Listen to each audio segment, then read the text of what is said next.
بسم اللہ الرحمن الرحیم کلیکٹ نالج کے ناظرین السلام علیکم۔ شب معراج النبی یعنی 27 رجب المرجب، نوافل پڑھنا، عبادت کرنا، روزہ رکھنا کتنا زیادہ ثواب ہے، اس حدیث کو دھیان سے سنیے گا۔ شعب الایمان امام سیوطی شافعی کی تفسیر در منصور اور دیگر علماء کرام محدثین نے یہ حدیث روایت کی ہے کہ سیدنا سلمان فارسی رضی اللہ تعالی عنہ سے روایت ہے کہ آپ صلی اللہ علیہ وآلہ وسلم نے ارشاد فرمایا، ماہ رجب میں ایک ایسا دن اور ایک ایسی رات ہے جس نے اس دن روزہ رکھا اور اس رات قیام کیا تو گویا اس نے 100 سال روزہ رکھا اور 100 سال شب بیداری کی، اور وہ رجب کی 27ویں شب ہے۔ اسی طرح ناظرین ایک اور جگہ پر شب معراج النبی 27 رجب کے نوافل کے متعلق، اس کی عبادت کے متعلق بہت کچھ بیان کیا گیا، جیسا کہ شعب الایمان، بہقی، سیوطی کی تفسیر در منصور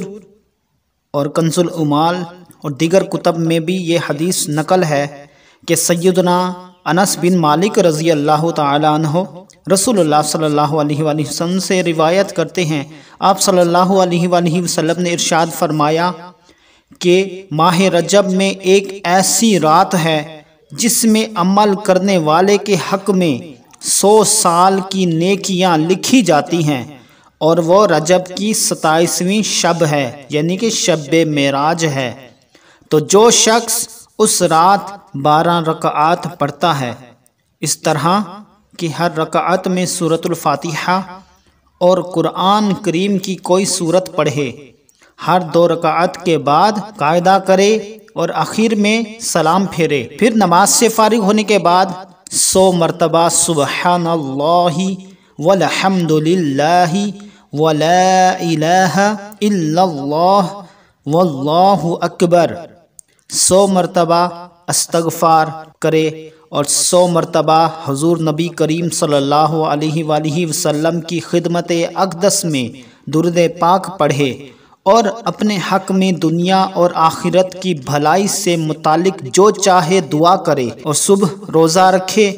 تو یقیناً اللہ تعالیٰ اس کی تمام دعائیں قبول فرمائے گا۔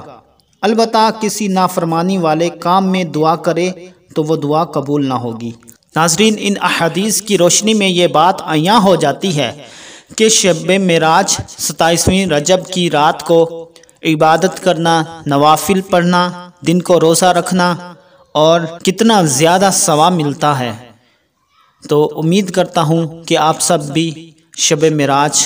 عبادت بھی کیا کریں گے اور روزے بھی رکھیں گے، نوافل بھی ادا کریں گے، اور امت مسلمہ کو اپنی دعاؤں میں بھی یاد رکھیں گے۔ Thanks for watching my video. اللہ حافظ۔